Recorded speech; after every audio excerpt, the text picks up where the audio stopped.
de vous donner la position qui me semble raisonnable par rapport à la place du traitement endoscopique par prothèse en cas d'obstruction colique. Je vous rappelle très rapidement que vous savez qu'on a plus de 36 000 nouveaux cas de cancer colorectal par an et que 8 à 29% sont en situation d'emblée d'occlusion. Et les paramètres décisionnels qui influencent sur la stratégie thérapeutique sont le fait qu'il y a souvent des stades 3 et 4, que la comorbidité est fréquente chez ces patients et que, bien sûr, il n'y a aucune préparation colique et qu'il y a souvent une souffrance ischémique d'amont et qui peut rendre dangereux le traitement endoscopique. Alors, quelles sont les situations et options thérapeutiques ? Il y a deux situations différentes, l'occlusion aiguë et l'obstruction pour laquelle on se retrouve en situation palliative. L'occlusion aiguë peut être prise en charge soit par chirurgie directe avec une résection, avec un rétablissement de la continuité en 1 à 3 étapes, soit un stent endoscopique. Et là, c'est le concept du bridge to surgery, c'est-à-dire un pont avant la chirurgie. L'idée étant de permettre une résection chirurgicale dans de meilleures conditions avec une anastomose en un seul temps. La deuxième situation, c'est la situation palliative, pour laquelle le traitement endoscopique va rester unique et sera plus ou moins associé à une chimiothérapie, dont on verra les risques en cas de pose de prothèse. Alors, les paramètres décisionnels, en ce qui concerne la prise en charge soit chirurgicale, soit endoscopique, vous avez ici en haut sur la diapositive tout ce qui concerne le patient, qui est en vert, et en orange, tout ce qui concerne l'environnement. Environnement au niveau de l'équipe et au niveau du matériel. Alors, ce qui concerne le patient, les paramètres décisionnels influents, c'est la comorbidité, c'est la localisation droite ou gauche, et je vous dirai tout de suite que la localisation droite n'est pas une bonne indication du traitement endoscopique. C'est l'existence d'une souffrance colique qui doit contre-indiquer le traitement endoscopique, donc vous devez comprendre que le scanner est essentiel en préalable. L'existence d'un stade 3 ou 4, c'est 25%, et puis une localisation rectale basse, qui est aussi une mauvaise indication d'un traitement endoscopique, bien sûr, mais qui rarement cause en fait réellement d'occlusion. Les paramètres d'environnement, c'est l'expérience de l'opérateur. C'est un point très important et qui fait qu'on a des biais dans beaucoup d'études qui sont proposées. La disponibilité de l'opérateur, et peut-être force est de reconnaître que les chirurgiens sont sans doute plus disponibles que les endoscopistes de garde. La multidisciplinarité de l'équipe et aussi le type de prothèse. Et il faut absolument contre-indiquer les prothèses qui sont mises sur guide en dehors d'un endoscope. Ces prothèses-là doivent être placées à travers le canal opérateur. Alors, comment on peut analyser la littérature ?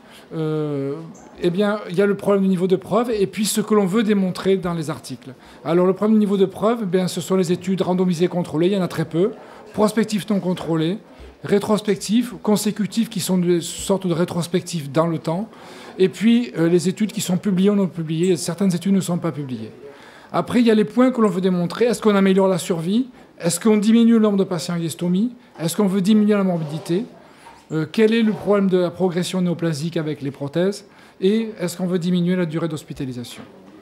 Donc en bref, qui croire, avant de vous donner les arguments précis de la littérature, est-ce qu'il faut croire, attendez, excusez-moi, est-ce qu'il faut croire à l'endoscopie où on sait qu'avec une prothèse on lève dans plus de 80% l'obstacle, mais avec une morbidité moyenne qui est à 19%? Ou est-ce qu'il faut considérer que la chirurgie, dans ces circonstances, a une lourde morbidité, mais vous voyez que très variable de 10 à 60%, et une mortalité de 5 à 30%. Alors, voyons ce qu'on a dans la littérature en ce qui concerne les études randomisées contrôlées en cas d'occlusion aiguë. Il y a une seule étude publiée claire sur les occlusions gauches. Ça, ce point est très important. 48 malades qui étaient tous comparables. Et vous avez ici dans cette colonne les patients traités par stent et les patients traités par chirurgie directe. Et vous voyez que dans le groupe des patients traités, il s'agit de cette étude, dans le groupe des patients traités par prothèse en tant que bridge to surgery, il y avait moins de transfusions, moins de stomie dans ce groupe, et puis également plus de ganglions sur les pièces opératoires, qui veut dire que les patients sont opérés dans de meilleures conditions carcinologiques. Donc cette étude était plus en faveur d'un traitement endoscopique préalable, mais attention, elle ne concernait que les occlusions gauches. Il y a deux autres études qui ont été publiées, qui ont été présentées. Une seule a été publiée, celle-ci qui a été arrêtée pour surmorbidité, qui a été publiée en 2008, c'est une étude néerlandaise. Et vous voyez qu'il y avait seulement 11 patients d'un côté, 11 patients de l'autre. C'était des côlons gauches, mais des stades 4. Et vous voyez que dans le groupe traité par stent, il y a eu 6 perforations, 2 d'emblée sur le stent, 2 en amont sur la souffrance ischémique, et puis 2 tardives sous chimiothérapie. Enfin, il y a l'étude Montpellier-Rennes non publiée actuellement, à ma connaissance, qui a été présentée en 2009 aux Journées francophones, qui ne montrait pas de diminution du pourcentage de stomie, et qui avait un taux de perforation qui était rédhibitoire à plus de 64%. Donc on pourrait considérer, si on regarde que ces études, est-ce qu'il faut arrêter cette pratique de prothèse endoscopique? L'étude néerlandaise, pour l'instant, est non critiquable, mais elle a été arrêtée d'emblée pour surmorbidité. Et l'étude montpelliéraine est très critiquable parce qu'il y a un échec de pose important et que c'était des prothèses qui n'étaient pas des prothèses TTS, des prothèses OTW. En ce qui concerne les études non randomisées, il y a une étude prospective qui avait montré que dans le groupe traité par stent, il y avait une seule stomie et significativement moins de complications chez les patients traités par prothèse préalable. Par contre, cette étude montrait clairement qu'il n'y avait aucun bénéfice chez les patients traités par prothèse et qui avaient un cancer colorectal du côlon droit. Maintenant, si on passe après les études randomisées et prospectives non randomisées aux études rétrospectives, globalement, ces études montrent qu'il y a une diminution de la durée d'hospitalisation, une diminution du nombre de stomies, une diminution du temps opératoire, une diminution de la morbidité et une diminution de la morbidité dans deux études. Donc ces études seraient un monde idéal pour le traitement endoscopique préalable, mais ce sont des études rétrospectives qui, on le voit, sont en conflit avec certaines études prospectives ou des études randomisées. Je pense que la meilleure étude rétrospective, c'est celle-ci que je vous présente, publiée en 2007, avec 35 patients qui avaient une obstruction gauche versus 350 patients qui avaient une chirurgie du côlon gauche, mais pour un cancer colorectal non obstructif. Les groupes étaient par ailleurs comparables. Donc le groupe chirurgie était non en occlusion. Il n'y avait aucune perforation dans le groupe traité par stent. La mortalité était plus faible. Par contre, vous voyez que la survie globale et sans récidive dans le groupe stenté par rapport au groupe opéré était moins bonne. Sans doute, en fait, parce que ces patients n'ont pas un risque oncologique comparable, puisque les patients traités par prothèse étaient en occlusion, alors que ce n'était pas le cas pour les patients opérés. Donc, qu'est-ce qu'on peut conclure de ces études? On voyait que beaucoup sont contradictoires et beaucoup sont discutables. Je crois qu'en cas d'occlusion aiguë, il y a deux situations. Soit vous avez une comorbidité, un stade 3 ou 4 et une lésion colique gauche. Et à ce moment-là, il me paraît acceptable de proposer une prothèse colique dans le concept du bridge to surgery, donc avant une chirurgie de résection. Soit vous avez pas de comorbidité, pas de stade 4, une lésion droite ou une lésion rectale basse, ou une souffrance colique d'amont, et à ce moment-là, ça doit être la chirurgie d'emblée de résection, avec un rétablissement dans la continuité, ou non d'ailleurs, en une ou plusieurs étapes. Et ça, ce sont des recommandations au vu de la qualité des études en littérature de grade B.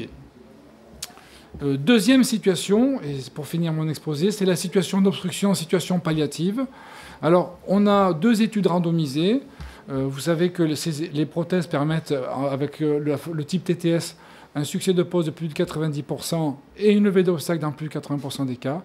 Dans ces études randomisées qui sont publiées, vous avez les références ici, il y a une diminution nette du nombre de stomies chez les patients traités par prothèse, une amélioration de la qualité de vie, mais une augmentation du nombre de perforations. Donc le risque de perforation est important. Et je trouve que l'étude la plus intéressante dans ce contexte, c'est celle-ci, publiée l'année dernière, sur 233 patients qui se présentaient dans un contexte de cancer colorectal avec métastase d'emblée, des patients consécutifs et exposés après une chimiothérapie.